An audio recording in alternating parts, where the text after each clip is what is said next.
Buntot Pagi at ang matandang aswang.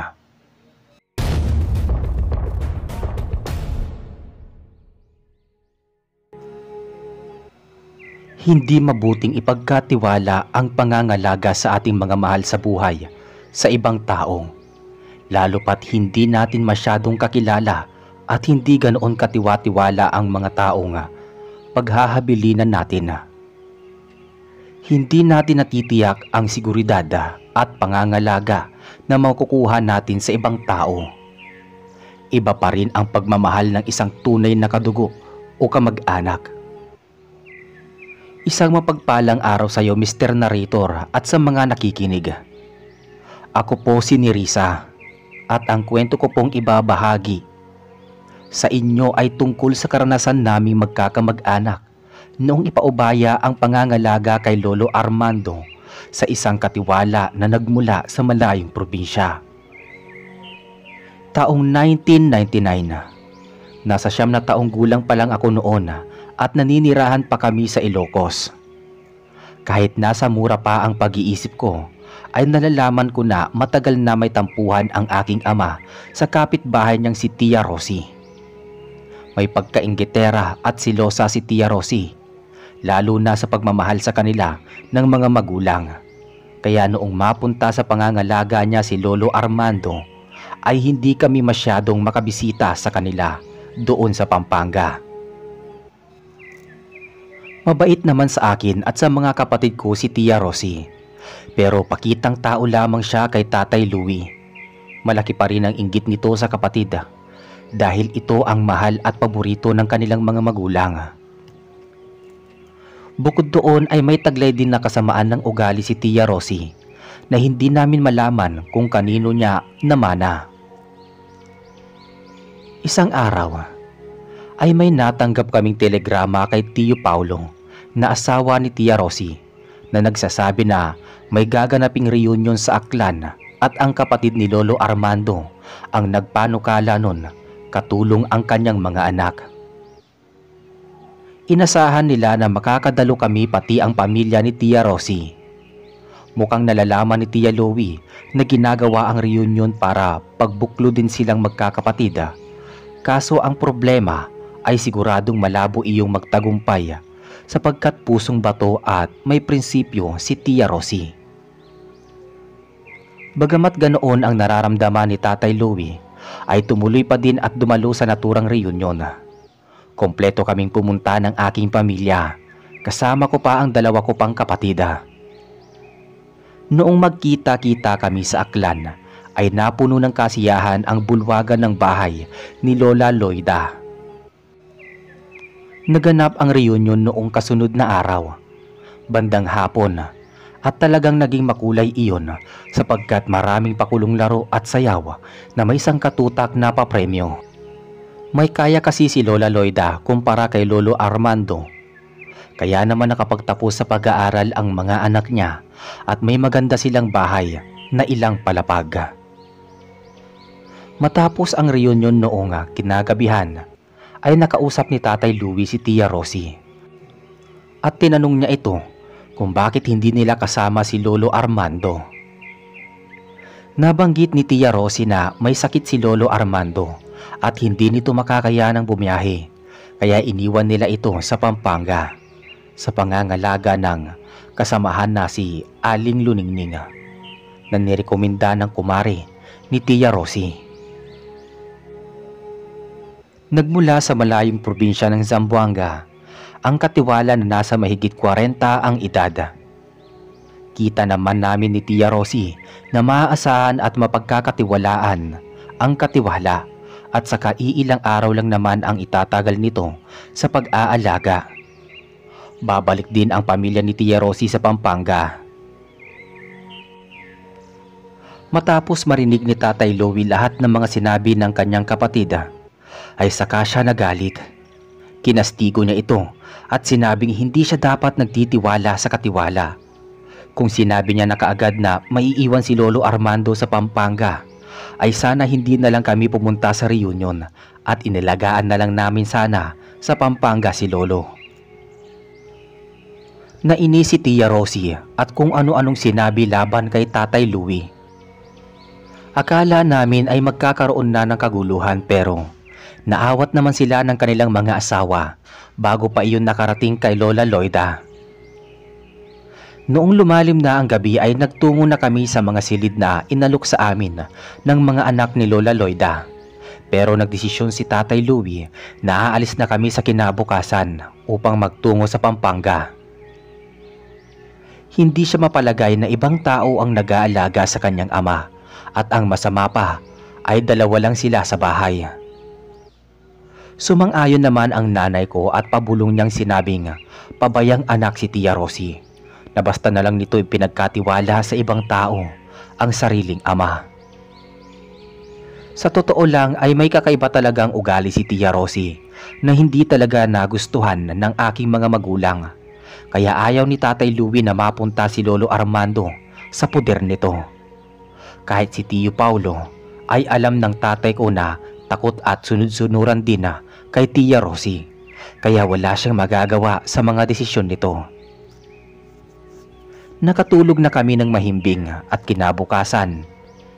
Bago sumikat ang araw ay nagpaalam na kami kay Lola Loida, gayon din sa iba pa naming mga kamag-anak. Mabuti na lang at tulog pa ang pamilya ni Tia Rosie. Kahit si Lola Loida ay naiinis sa ginawa ni Tia Rosie kay Lolo Armando. Kaso ay ayaw naman niyang paalisin kaagad ang mga ito bilang pagrespeto na rin. Nagpaalam na kaming mag-anak at lumabas ng bahay. Bumiyahe kami sa terminal at inabot kami ng Bukang Liwayway sa kinabukasan bago kami nakarating sa Pampanga. Pero hindi kaagad kami dumiretso sa bahay ni Lolo Armando. May pinuntahang kaibigang albularyo si Tatay Louie at humingi siya dito ng payo. Noong mga panahong yun ay laganap ang pag-iral ng mga aswang sa lahat ng mga probinsya at mga baryo. Lalo na sa Pampanga. Kaya naisip niya na baka may lahing aswang ang katiwalang nag-alaga kay Lolo Armando. Pumunta kami sa bahay ni Ginoong Reynaldo at pinabaunan niya ng kalamansi at buntot pagi si Tatay Louie bago kami umalis sa kanyang bahay. Inilagay sa bayong ng aking ama ang buntot pagi at pumiyahin na kami patungo sa barangay na kinaroroonan ng bahay ni Lolo Armando. Noong makarating kami ay nakita naming lumaki na pala ang bahay at inabutan naming nagdidilig ng mga halaman sa may bakuran ang isang matandang babae. Lumapit kami at nagpakilala, gayon din siya at walang duda na siya nga si Aling Luningning. Nabanggit ni Tatay Louie na maaari na muna siyang magpahinga at kami na ang bahalang mag-alaga kay Lolo Armando. Hintayin na lang ni Aling Luningning si Tia Rosie sa pagbabalik nito para makuha niya ang kanyang sahod. Medyo naguguluhan pero sumang-ayon si Aling Luningning at kaagad siyang pumasok sa loob ng bahay. Sumunod naman kami mag-anak at nakita namin si Lolo Armando sa kanyang silid na halos butot balat na at nanghihina. Nahabag kami sa kalagayan nito. Hindi pa siya gaanong kapayat noong huli naming pagkikita at halos nakakapaglakad pa siya. Pero sa mga sandaling yun ay nakahiga na lang siya sa kama at nakaratay. Tinanong ni Tatay Louie si Aling Luningning kung pinapakain ba si Lolo Armando ng maayos at pinapainom ng mga vitamins. Tumango naman ang katiwala pero hindi kumbinsido si Tatay Louie. Pansin naming kulang na kulang sa nutrisyon si Lolo Armando. Kaya naman simula ng araw na yon ay si Nanay Lucilia na at Tatay Louie ang namamahala sa kusina at nagpapakain kay Lolo Armando. Nakiusap naman si Aling Luningning na kung isasama siya sa pagkain ng almusal, tanghalian at hapunan ay hindi siya kumakain ng mga pagkain may pampalasa ng asin, kalamansi, sibuyas at bawang sapagkat may allergy siya sa mga ganoong sangkap. Lumakas ang hinala ng mag-asawa pero wala silang sinabi na kahit ano. Tumango na lang sila at hinayaan si Aling Luningning na maglinis ng buong bahay. Sumapit ang gabi. Maaga kaming nakatulog dahil sa matinding pagod sa biyahe. Maya-maya pa naalimpungatan ako noong makarinig ako ng mga pagkalampag sa bubong ng bahay. Parang mayroon pang nagkakahig na talagang nakakangilo. Kasabay pa noon na umuungol si Lolo Armando sa kabilang kwarto. Bumangon ako at ginising ko ang mga kapatid ko. Nagtungo kami sa kabilang kwarto kung saan natutulog ang mga magulang namin. Kumatok ako sa pinto at pinagbuksan ako ng nanay ko na pupungas-pungas pa. Sinabi ko lahat ng narinig ko kaya ginising ni nanay si Tatay Louie. Pagkatapos ay nagtungo kami sa kwarto ni Lolo Armando at nakita naming lumuluha ito habang umuungol. Niyugyug siya ni Nanay Lucilia at noong magdilat siya ng mga mata ay napatingala siya at sinabing may aswang na gustong pumatay sa kanya. Ibinili ni Tatay Louie sa amin pati ni Nanay Lucilia na bantayan si Lolo Armando at saglit siyang lalabas upang alamin kung anong nilalang ang nasa bubungan ng bahay. Naisip ko na gisingin si Aling Luningning at baka nasa panganib din ang kanyang buhay. Kaya naman nagtungo ako sa kanyang silid pero nakalak ang pinto. Hindi na ako nagpumilit pa. Noong makalabas ng bahay ang tatay ko, dala ang itak at buntot pagi, ay sumunod ako at patakbong lumabas na rin ang bahay. Nakita ko na paakyat sa bubungan ang tatay ko at bumulaga sa kanya ang isang itim na pusang may nanlilisik na mga mata. Hinampas niya iyon ng buntot pagi at hustong tinamaan sa binti iyon. Bahagyang umusok iyon at umangil ang pusa bago lumundag pababa. Laking gulat ko na maayos na bumagsak sa lupa ang pusa na walang kahirap-hirap. Pagkatapos ay tumakbo itong mabilis. Bumaba mula sa bubong ang tatay ko at noong makita niya ako ay sinabay na niya ako sa pagpasok sa loob ng bahay. Bumalik kami sa kwarto ni Lolo Armando at nakita naming mahimbing na itong natutulog. Nabanggit ni Tatay Louie na may naengkwentrong aswang na pusa sa bubong ng bahay at talagang sigurado siya na iyon ay aswang. Mabuti na lang at nahampas niya ng buntot pagi at may paso ito sa kanang binti. Nagpasya ako pati si Nanay Lucilia na matulog at bantayan si Lolo Armando sa kwarto nito. Samantalang ang dalawa ko pang kapatid na maliliit na lalaki ay matutulog kasama sa kwarto si Tatay Louie. Kinaumagahan, nasorpresa kami noong makita namin na may malaking paso sa kanang binti si Ani Luningning. Doon pa lang ay malakas na ang kutob ng mga magulang ko na siya mismo ang pusa noong nagdaang gabi. Kalmado ang tatay ko na nagtanong kay Aling Luningning kung bakit ito naglock ng kanyang pinto sa nagdaang gabi at isiniwalat pa niyang may aswang na nagbabalat kayong pusa na umakyat sa bubong ng bahay para magmatsyag kay Lolo Armando. Tumugon si Aling Luningning at sinabing nagkatroma siya noong bata pa siya at may nagnakaw sa kanilang bahay. Simula noon ay naglalak na siya ng pinto at dala niya iyon hanggang sa pagtanda. Tinanong pa siya ni Nanay Lucilia kung saan niya natamo ang paso sa binti. Nahihiyang sumagot si Aling Luningning at sinabi niya na banlian siya ng kumukulong tubig nitong madaling araw noong nagbabalak siyang magkape. Matapos noon, hindi na nagtanong pa si Nanay Lucilia at nagpatuloy na kami sa pagkain ng almusal. Bago sumapit ang tanghali, ay inutusan ni Nanay Lucilia si Aling Luningning na magtungo sa palengke para mamili ng mga rekadong gagamitin niya sa pagluluto. Binigyan niya ito ng pera at pagkatapos ay mabilis na pinaalis.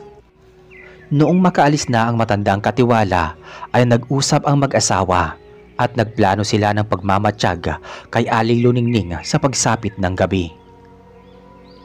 Naputol ang kanilang pag-uusap noong dumating ang kumpare ni Tatay Louie na si Mang Pipito at may dala itong nilagang baboy na pang-ulam. Nagpasalamat si Tatay Louie at saglit silang nagkwentuhan. Nabanggit niya dito ang kutob niya kay Aling Luningning na isa itong aswang. Kaya pinayuhan siya ni Mang Pipito na para malaman niya kung talagang aswang si Aling Luningning ay pakainin niya ito ng pagkaing may asin o katas ng kalamansi at alamin niya ang magiging reaksyon nito. Suwestyon pa niya na kung sakaling mahuli nilang aswang ito sa darating na gabi ay willing siyang tumulong para ito ay mapatay. Nagpasalamat si Tatay Louie at pagkatapos ay umalis na si Mang Pipito. Hustong dumating naman si Aling Luningning na may dalang basket na puno ng mga gulay. Nagpasalamat si Nanay Lucilia at kinuha niya ang basket pati ang sukli, pagkatapos ay inilipag niya sa may lamesa. Nakipagkwentuhan sa kanya si Aling Luningning noong sinundan niya ito sa kusina, kung saan-saan napapadako ang kanilang usapan hanggang sa nalaman ng nanay ko na nakatira pala sa liblib na baryo si Aling Luningning kasama ang kanyang pamilya. Malayong kapitbahay nila ang kumari ni Tia Rosie na nagrekomenda sa kanila, kaya siya nakuhang katulong at katiwala na mag-aalaga kay Lolo Armando. Mula sa kwento ni Aling Luningning ay napagtanto ng nanay ko na hindi siya masyadong kakilala ng kumari ni Tia Rosie at siguradong wala itong nalalaman ukol sa kanilang tunay na pagkatao. Maya-maya ay nilagyan ni Nanay Lucilia ng asin ang sabaw na niluto niyang ulam. Pagkatapos ay pinatakan niya ng kalamansi. Umalis si Aling Luningning at nagtungo siya sa sala na parang iwas na makita ang asin at kalamansi. Napasulyap sa kanya si Tatay Louie at tumalim ang tingin niya dito. Maya-maya ay natapos na ang pagluluto ni Nanay Lucilia at lalo na akong natakam sa amoy ng ulam. Tumulong si Aling Luningning sa paghahanda sa pagkainan. Inalok na siya ng aking mga magulang na sumalo sa pagkain pero tumanggi siya sapagkat kumain na daw siya sa karinderya sa may palengke. Pero mapilit si Nanay Lucilia. Binigyan siya ng tasang may sabaw at noong tumikhim si Aling Luningning ay bumaliktad ang kanyang sikmura at patakbo siyang nagtungo sa may lababo. Nagkatinginan kami nila Nanay Lucilia at Tatay Louie. Iisa ang nasa isip namin. Kumpirmadong aswang si Aling Luningning. Lumapit sa amin si Aling Luningning habang pinupunasan ang kanyang bibig. Humingi siya ng paumanhin at nabanggit niya na medyo masama ang pakiramdam niya. Sinisikmura siya at nahihilo, kaya kailangan muna niyang magpahinga. Biniro pa siya ni Nanay Lucilia na baka siya ay buntis. Napangiti na lang si Aling Luningning bago nagtungo sa kanyang silid. Maingat kaming nag-usap ng aking pamilya at hindi na namin masyadong pinag-usapan si Aling Luningning at baka marinig pa niya kami. Malakas daw ang pantinig at pakiramdam ng mga aswang kaya ayaw naming mapahamak. Hinintay namin gumabi at normal naman kaming kumilos. Hindi kami nagpahalata kay Aling Luningning. Hindi pa rin siya sumabay sa amin sa pagkain. At dahilan pa rin niya na kailangan niyang magpahinga matapos uminom ng gamot. Bago dumako ang hating gabi ay nakatulog na kaming magkakapatid at bigla kong nagising noong may kumalabog at lumangit-ngit sa bubong ng aming bahay. Natakot ako at umiyak ang aking bunsong kapatid. Kaya lumabas kami at kumatok na naman sa pintuan ng aming mga magulang. Pinagbuksan nila kami at inalo ni nanay si Quintin na aking bunsong kapatid. Tumigil naman ito sa pag-iyak pero ang lubos naming pinagtataka ay noong mapansin naming bukas ang pinto ni Aling Luningning at wala ito sa kanyang silid.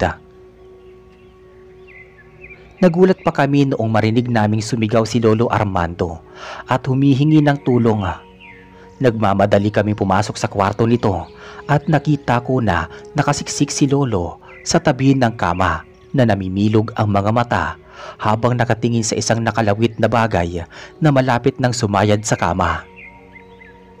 Doon naisip ng mga magulang ko na dila pala iyon ng aswang. Pinagtulungang buhati ni Tatay Louie at Nanay si Lolo Armando. Dinala nila ito sa kanilang kwarto at binilinan nila kaming bantayan si Lolo Armando. Saka siya umalis ng kwarto. Umiral na naman ang aking kuryosidad kaya sumunod ako kay Tatay Louie sa labas ng bahay. May dala siyang kalamansi, buntot pagi at itak. Noong makalabas ng bahay si Tatay Louie ay dumating naman si Mang Pipito. Pinapasok siya sa loob ng bakuran ni Tatay Louie at natanaw nila sa taas ng bubong na may isang bulto na nakatuwad. Pasimple silang magkumpare na umakyat sa bubong at nakita nila si Aling Luningning, ang aswang. Hinila ni Mang Pipito ang buhok nito pababa kung kaya't mabilis itong bumulusok sa lupa. Nanlaban si Aling Luningning at kamuntik na niyang makalmot ang magkumpare. Nagulat ako noong maglabas ng panali si Mang Pipito at mukhang pinaghandaan nila ang gabing yon. Pinagtulungan nilang itali ang mga kamay ni Aling Luningning pero malakas pa rin ito at nagawa nitong maalis ang mahigpit na pagkakatali sa kanyang mga kamay. Hinawakan siya sa tigkabila ang mga bisig ni Tatay Louie at sinabihan niya si Mang Pipito na dukutin mula sa kanyang bulsa ang mga kalamansi. Sumunod si Mang Pipito at kumuha siya ng 2 piraso ng kalamansi. Napansin niya na nakalabas ang dila ni Aling Luningning kaya dali-dali niyang ipiniga ang katas ng kalamansi sa dila nito. Nasunog ang dila ng aswang. Umangil at humagulgol sa sobrang sakit ang aswang.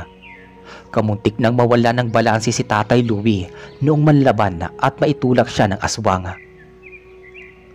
Mabuti na lang at nakontrol niya ang pagbagsak. Kinuha niya ang buntot pagi at walang habas na pinaghahampas ang aswang. Pero hindi nagtagal ay nakaramdam ng kahabagan si Tatay Louie. Sinabihan niya ang aswang na kung gusto pa nitong mabuhay ay umalis na siya at huwag nang muling magpakita para patayin si Lolo Armando. At baka tadtarin niya ito ng pinong-pino. Sa puntong iyon ay nauunawaan ng aswang ang mga sinabi ng tatay ko.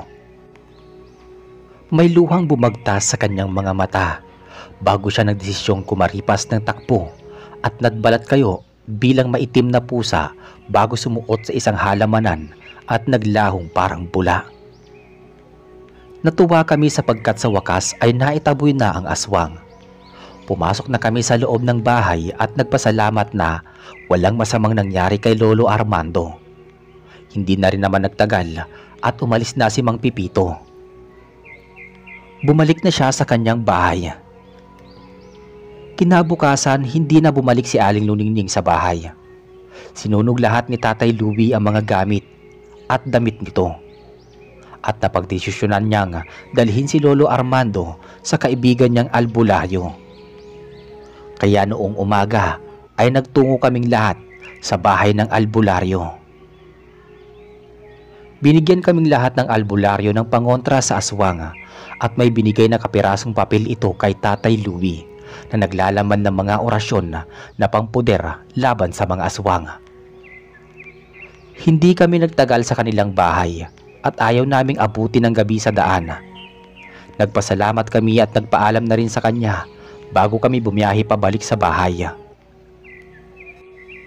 Halos hapon na kami noong makauwi at inabutan namin sa may labas ng bakuran ang pamilya ni Tia Rosie. Binuksan ni Tatay Louie ang bahay at nagtipon-tipon kaming lahat sa mahabang lamesa. Doon isinalaysay lahat ng aking magulang ang tungkol sa kaguluhang nilikha ng matandang katiwala, gayon din ang pagiging aswang nito. Hindi makapaniwala si Tia Rosie sa kanyang mga narinig, pero halos hindi siya masyadong makaharap ng diretso kay Tatay Louie. Sa palagay ko ay tinatamaan na siya at nagsisisi siya sa mga ginawa niyang desisyon sa pagpapaubaya ng pangangalaga kay Lolo Armando. Hindi ko inaasahan na sa usapang iyon maglalabas ng sama ng loob si Tatay Louie kay Tia Rosie. Nasabi niya dito na masyado itong makasarili at hindi iniisip ang masamang epekto ng pagiging pabaya sa pamilya. Palagi na lang nitong pinapairal ang pagkainggitera, maluho at mahilig sa kasiyahan. Kahit noong mga bata pa sila ay ganoon na ang ugali nito at hindi siya umaastang responsableng kapatid.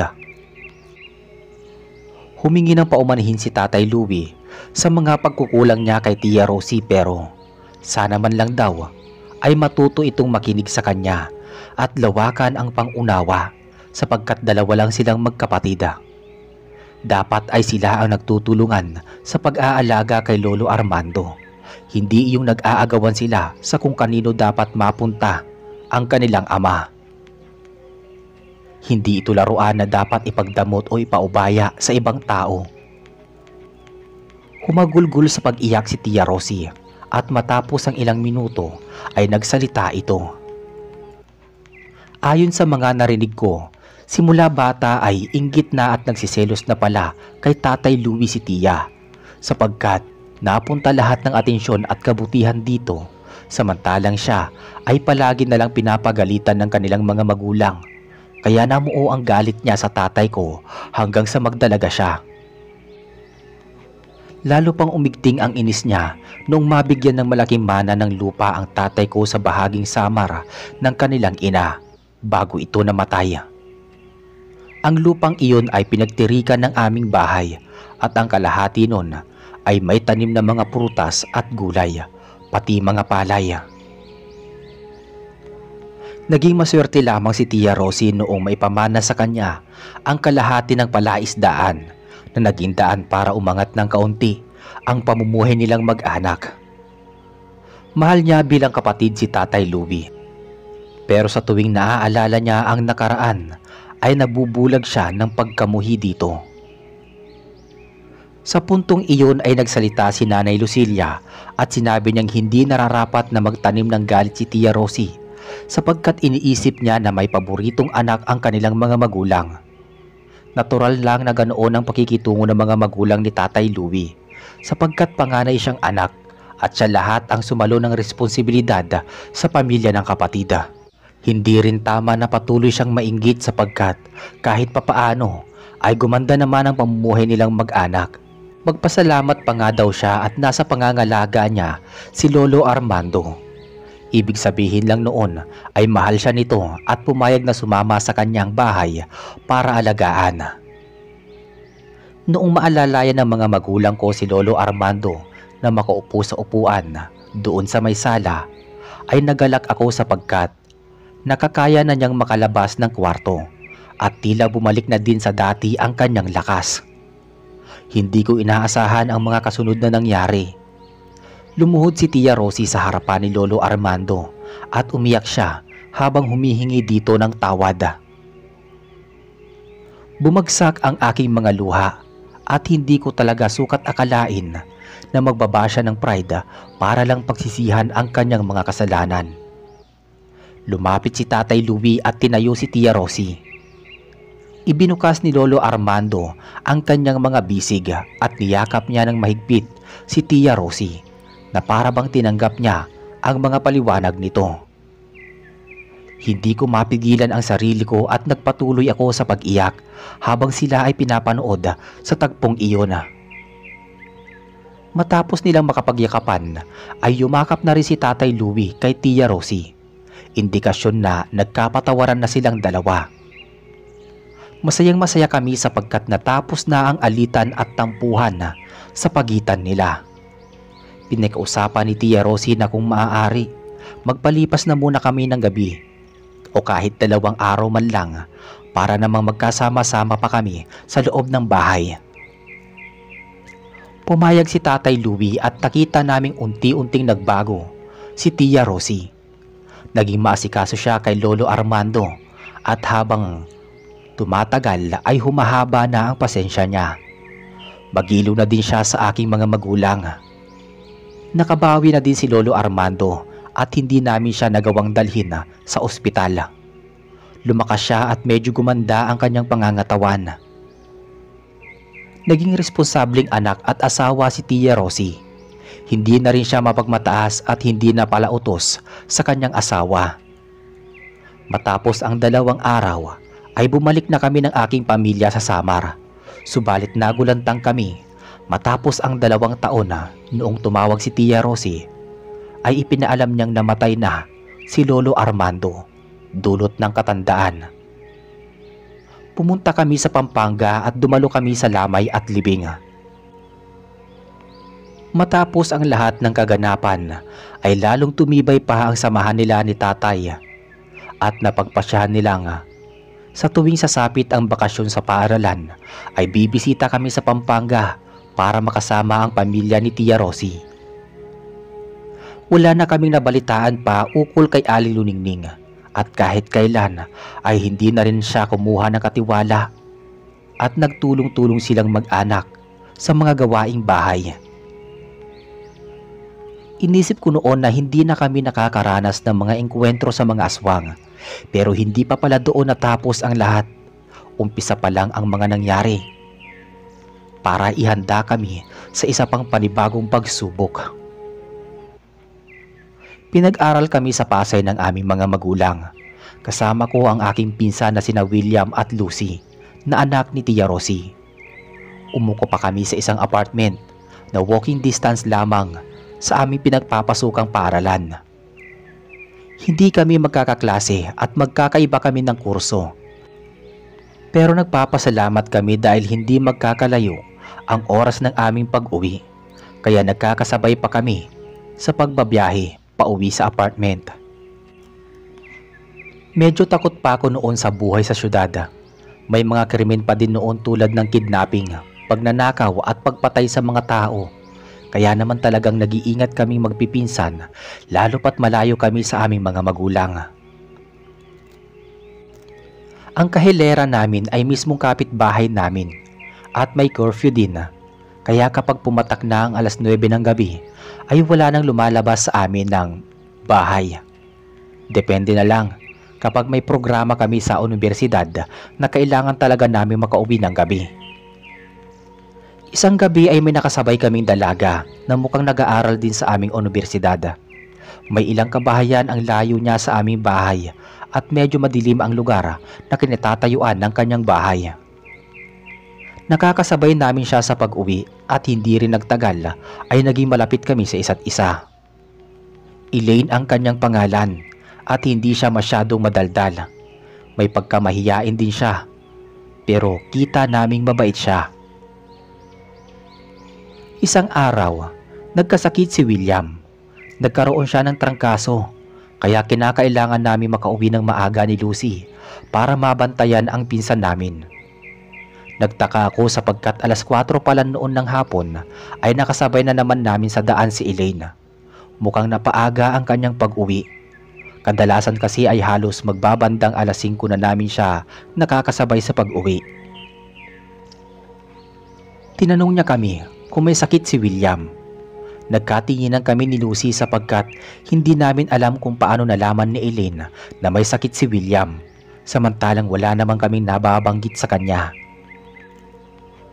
Paliwanag niya ay nakakwentuhan ng nanay niya ang kahera namin noong makasabay niya itong bumili sa may bakery noong umaga. At nabanggit pala nito na may trangkaso si William. Sumang-ayon kami at maya-maya ay nakarating na si Elaine sa kanilang bahay. Nagpatuloy kami sa paglalakad ni Lucy at laking pagtataka namin noong lumingon kami sa kabilang daan. Nakita namin si Elaine na hindi pa rin pumapasok sa loob ng kanilang bahay at nakatanaw sa labas ng aming apartment. Kinalabutan kaming magpipinsan, kaya dali-dali kaming pumasok sa loob at inilak ang pinto. Umakyat ang hilakbot sa tuktok ng aking batok. Parang bigla akong nanlamig at hindi ko maunawaan kung bakit. Noong dumating kami ni Lucy ay mukhang mababa ang lagnat ni William. Pinagluto namin siya ng lugaw at naghanda na rin kami ng makakain namin ni Lucy. Inakala naming matutuloy-tuloy na ang paggaling ni William. Kaya noong bandang lumalim na ang gabi ay nagpasya na kaming matulog na sa aming mga sariling kwarto. Kaya lang ay bigla akong dinalaw ng masamang panaginip. May sumalakay sa aming aswang at pinasok kami sa loob ng apartment. Doon na ako nagising at lumabas ako ng kwarto noong marinig ko na may pumapagaspas sa labas ng apartment at tila mayroong humuhuning tiktik. Kumabog ng pagkalakas-lakas ang tibok ng puso ko noong maisip ko na malayo ang huni. Ibig sabihin nito ay nasa malapit lamang ang tiktik at posibleng nakamatsyag iyon sa apartment. Nakita ko si Lucy na nasa bukas na silid ni William. Pumasok ako sa loob at nakita ko na inaapoy siya ng lagnat at paulit-ulit niyang binibigkas ang salitang aswang. Nagdideliryo na siya at para bang tumitirik ang mga mata. Maya-maya ay may malalakas na katok sa aming pinto. Tinanong ko kung sino iyon pero walang sumagot. Kinakabahan ako sapagkat meron din akong naririnig na mga pag-angil sa labas. Dali-dali akong bumalik sa kwarto at kinuha ko ang buntot pagi na pinabaon sa akin ng tatay ko. Pagkatapos ay nagtungo ako sa kusina at kumuha ng kutsilyo. Saka ako bumalik sa may tarangkahan ng pinto. Patuloy na may pumipihit sa pinto. Kaya napasigaw ako at tinawag ko ang pangalan ng kahera namin. Saglit na tumigil at tumahimik ang paligid. Mabagal kong pinihit ang pinto at laking gulat ko. Pagbukas ko ay bumungad sa harapan ko si Elena. Hindi ko alam kung paano ito nakarating sa apartment samantalang nakalak ang gate. Naisip ko tuloy na baka isa itong aswang na nag-anyong hayop para makapasok sa loob ng gate. Nakiusap itong makituloy sapagkat wala pala siyang kasama sa kanilang bahay. Umalis ang kanyang ina at natatakot siyang mag-isa. Patutuluyin ko na sana siya nang bigla siyang suminghot-singhot at tila may inaamoy sa loob ng bahay at gustong-gusto niya ang amoy noon. Nagtindigan ang mga balahibo ko sa braso at intusan ko si Eileen na bumalik na sa kanilang bahay at maiistorbo kami sa pagtulog pero nanlaban siya kaya hindi ko maisarado ang pinto. Kinuha ko ang buntot pagi at hinampas ko siya sa mga kamay. Umusok ang kamay niya at nagalit siya sa akin. Naitulak niya ako papasok ng bahay at bumagsak ako sa sahig. Nakita ko kung paano siya magbagong anyo. Nangulubot ang kanyang mga balat at bumangis ang kanyang muka. Bumangon ako at pinaghampas siya gamit ang buntot pagi. Saka ko siya pinagmumura at pilit na pinapalabas sa pinto. Umiilag si Elena at umaatras hanggang sa makarating siya sa may gate. Walang ano-ano ay nagbagong anyo ito bilang isang malaking ibon at lumipad ito sa kalangitan at hindi ko na natagpuan. Husto namang dumating ang kahera at tinanong niya kung ano ang nangyari. Pinapasok ko siya sa loob ng apartment at ipinagtapat ko sa kanya ang lahat ng nangyari.